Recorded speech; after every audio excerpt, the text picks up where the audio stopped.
Breaking tonight, Russia's defense ministry tells Ukraine it has until 5 a.m. Moscow time, that is 60 minutes from now, to surrender the besieged port city of Mariupol. The Russians adding that it will let residents and troops who lay down arms leave. We'll give you any more updates as they come throughout the hour. Evening, everyone, and welcome to The Next Revolution, live from New York tonight, with a shocking story from the war on our southern border, how we need to tackle the threat from China, and the scandal of Joe Biden's corruption and how it was covered up by the media and big tech in the 2020 election. But we start tonight with the question so many Americans are asking. Are we being dragged into a war with Russia? What should America's role be in the horror that's unfolding in Ukraine? None of this is easy. There are no definitive right answers. It's about judgment and balancing different risks. So we must be able to disagree without questioning each other's motives. If you're skeptical about America getting involved, you're not a Russian asset or a Putin propagandist. And if you think we should be involved, that doesn't make you a neocon globalist warmonger. We've got to get away from this dumb tribalism and treat each other with good faith. Here's how I see it. When people say we should be focused on our problems at home, I completely agree. That is the first responsibility of government. But I don't think anyone is seriously arguing that America should just not have a foreign policy, ignore it when a nuclear power brutally invades another country.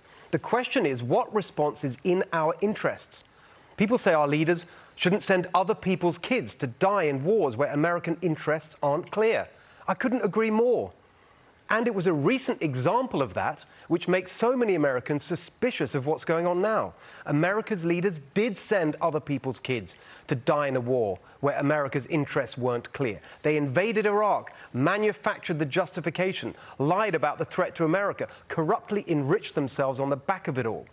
But does that one terrible example mean America should avoid any foreign conflict? Should we really have let bin Laden and al-Qaeda go unpunished for 9/11? That was why we went to war in Afghanistan. Yes, it went on 19 years too long, but at the start, it was totally justified. Going back further, Hitler never attacked America, but does anyone seriously think it was wrong to fight and defeat him? Surely that's one of the proudest moments in America's history. And it helped lay the foundation for decades of American leadership and prosperity. What about the Cold War?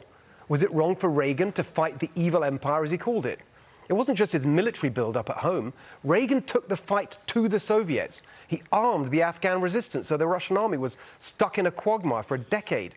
That led directly to the fall of the Soviet Union and the defeat of communism. Was Reagan wrong to do all that? What about the Gulf War? Kicking Saddam Hussein out of Kuwait. Remember storming Norman Schwarzkopf? We were proud of that, weren't we? It was actually Margaret Thatcher who pushed President Bush to do it. Was she wrong? Should a dictator's aggression have been allowed to stand? I just can't believe most Americans really want to disown so much of America's freedom-fighting history. America was born out of the fight for freedom and independence. And America has become the greatest nation in the history of the world, in large part because America has led the world and stood up for freedom and independence when they're threatened. It was George W. Bush's Iraq War that was out of step with that history, like Obama's appeasement of Putin when he invaded Crimea in 2014, and Obama's appeasement of Syrian dictator Assad when he used chemical weapons. Trump didn't make that mistake. He hit Assad hard when he used chemical weapons, and it didn't happen again. Trump defeated ISIS, took out Soleimani, al-Baghdadi, the al-Qaeda leader in Yemen. Trump wasn't an isolationist. He projected American force around the world, built up our military after years of decline. America first didn't mean America isolated, staying at home. America first meant America leading, but in smart ways, not stupid ones, getting results and then getting out.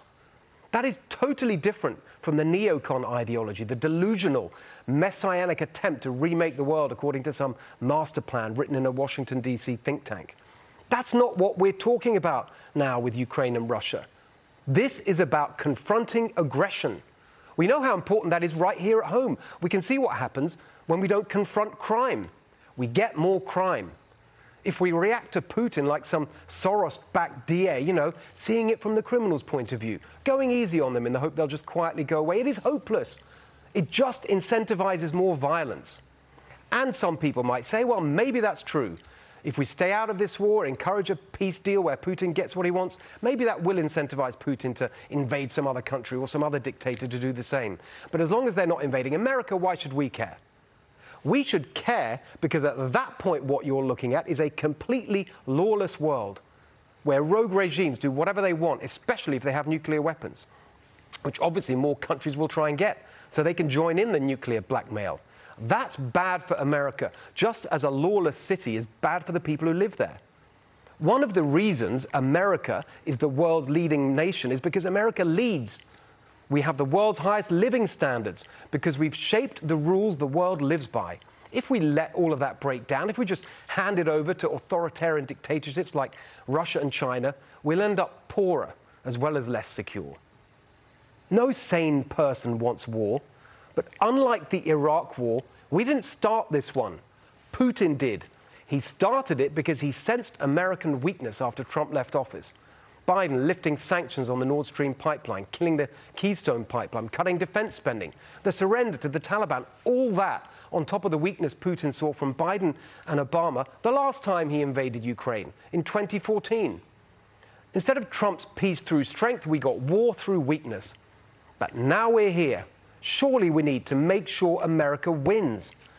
Because if Putin wins, his ally Xi Jinping wins. And as we've said many times, China is the real threat to our country's future. None of this means we need to send young Americans to die in Ukraine. Of course not. In fact, if we had a smart leader in the White House, instead of a feeble old fool who's never led on anything in his life, we would be fighting Putin in ways that actually help America.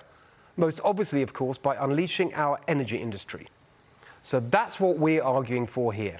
Strong, smart leadership that stands up for freedom, independence and self-determination, and strengthens our economy and our global standing in the process. I would really love to know what you think. I really mean that. Please follow us at Steve Hilton X and at NextRevFNC. Share this message and tell us what you think. Hey, Sean Hannity here. Hey, click here to subscribe to Fox News YouTube page and catch our hottest interviews and most compelling analysis. You will not get it anywhere else.